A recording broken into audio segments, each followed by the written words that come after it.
গত ৫ আগস্ট ছাত্র জনতার আন্দোলন চলাকালে চানখারপুল এলাকায় টার্গেট করে গুলি চালানোর ঘটনায় অভিযুক্ত আর্মড পুলিশ ব্যাটালিয়ন এপিবিএন সদস্যকে শনাক্তের পর হেফাজতে নিয়েছে ঢাকা মহানগর পুলিশ।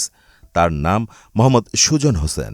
এপিবিএন ১৩ উত্তরা পূর্বের কনস্টেবল পদমর্যাদার ওই পুলিশ সদস্যকে এপিবিএনের পক্ষ থেকে ডিবি পুলিশের কাছে হস্তান্তর করা হয়।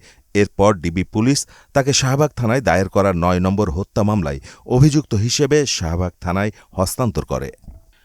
তাকে গ্রেপ্তার দেখানো হয়েছে কিনা এমন প্রশ্নের জবাবে ডিএমপির রমনা বিভাগের উপ পুলিশ কমিশনার মোহাম্মদ সারোয়ার জাহান গণমাধ্যমকে জানান, এপিবিএন কনস্টেবল সুজন হেফাজতে রয়েছেন। সরকারি বাহিনীতে কর্মরত কাউকে গ্রেপ্তার করতে গেলে প্রাতিষ্ঠানিকভাবে অনুমতির বিষয় রয়েছে, সেই বিষয়গুলো প্রক্রিয়াধীন। সংশ্লিষ্ট সূত্রে জানা গেছে, গত ৫ আগস্ট ছাত্র জনতার লং মার্চ টু ঢাকা কর্মসূচিতে চানখারপুল এলাকায় নির্বিচারে গুলি চালানোর ঘটনা ঘটে। ওই দিন শেখ হাসিনার পদত্যাগের খবর ছড়িয়ে পড়ার পরও চানখারপুল এলাকায় ছাত্র জনতার ওপর গুলি চালায় পুলিশ। এতে মারা যান বেশ কয়েকজন। এ সময় তৎকালীন রমনা জোনের অতিরিক্ত উপ পুলিশ কমিশনার আক্তার হোসেনকে পাশে দাঁড়িয়ে থেকে নির্দেশ দিতে দেখা যায়।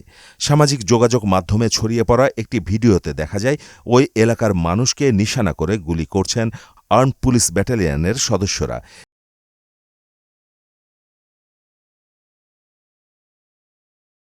এর মধ্যে ক্লিয়ার একটি ফুটেজে এপিবিএন ১৩ সদস্য কনস্টেবল সুজন রয়েছেন। থানা পুলিশ সূত্রে জানা গেছে, হেফাজতে নেওয়া এপিবিএন সদস্য সুজন শাহবাগ থানায় দায়ের করা হত্যা মামলায় অভিযুক্ত। ওই মামলাটি তদন্ত করছেন থানার উপপরিদর্শক মাইনুল ইসলাম খান পুলক। মাহমুদ হোসেন, মোহনা ডিজিটাল।